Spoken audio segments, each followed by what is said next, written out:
अस्सलाम वालेकुम, welcome to Paragon Kitchen. Tikka keema kadhai आज हम बनाएंगे, जो कि बनाने में बहुत ज़्यादा आसान होने के साथ साथ टेस्ट में बहुत ही ज़्यादा ज़बरदस्त बन के तैयार होगा और इसको आप दावत में बना सकते हैं बहुत ही आसानी के साथ। तो चलिए मज़ेदार सी इस रेसिपी को बनाना शुरू करते हैं। तो यहाँ पर सबसे पहले आपने एक बाउल ले लेना है और उसके अंदर 1 कटोरी भरकर दही शामिल कर देनी है।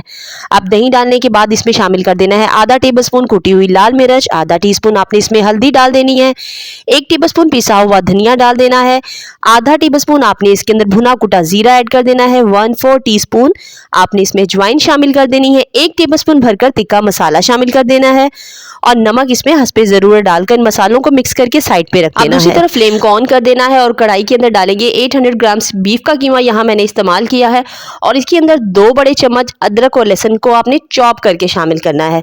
7 से 8 हरी मिर्चों को भी आपने चॉप करके इसके अंदर शामिल कर देना है। अब 2 दरमियाने साइज के प्याज लेकर उन्हें भी चॉप कर लेना है और वो इसके अंदर शामिल कर देने हैं। साथ ही आपने इसके अंदर 1 कप भरकर कुकिंग ऑयल का शामिल कर देना है। आप कुकिंग ऑयल डालने के बाद इन सभी मसालों को अच्छे तरीके से आपने चम्मच की मदद से मिक्स कर देना है ताकि पूरी तरह से कंबाइन हो जाए। अब फ्लेम को मीडियम रखते हुए इसे कुक होने के लिए रख देना है उस वक्त तक जब तक कि अदरक और लहसुन का कच्चापन जो है वो ख़त्म हो जाए। तो थोड़ी देर कुक होने के बाद आप इसे देखिए, ये आपको कुछ इस तरह से नज़र आएगा। अब यहाँ पर आपने इसे 5 से 7 मिनट के लिए मज़ीद कुक करना है उस वक्त तक जब तक कि कुक होते हुए इसके अंदर जो हमने ऑयल ऐड कर रखा है वो थोड़ा किनारों पर नज़र आने लगेगा।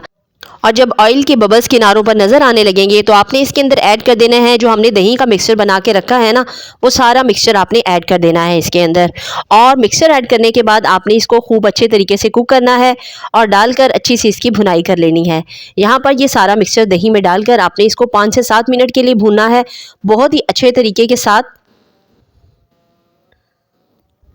और जब इसकी भुनाई करते हुए कुछ इस तरह से ऑयल जो है इसके अंदर से निकलने लगेगा तो आपने इस स्टेज पर इसमें 2 चम्मच दही के अंदर येलो फूड कलर ऐड करके शामिल कर देना है। इस तरह से कीमे की शक्ल बिल्कुल एकदम रेस्टोरेंट जैसी या कमर्शियल खानों की तरह लगेगी आपको और घर पे बिल्कुल बहुत ही प्रेजेंटेबल डिश आपकी बनकर तैयार हो जाएगी।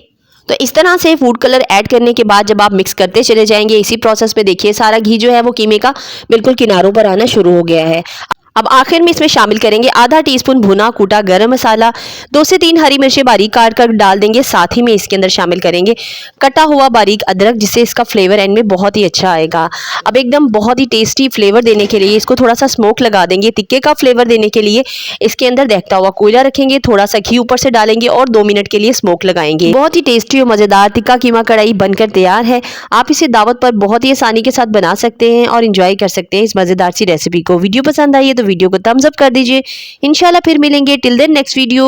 तब तक के लिए अल्लाह हाफिज़।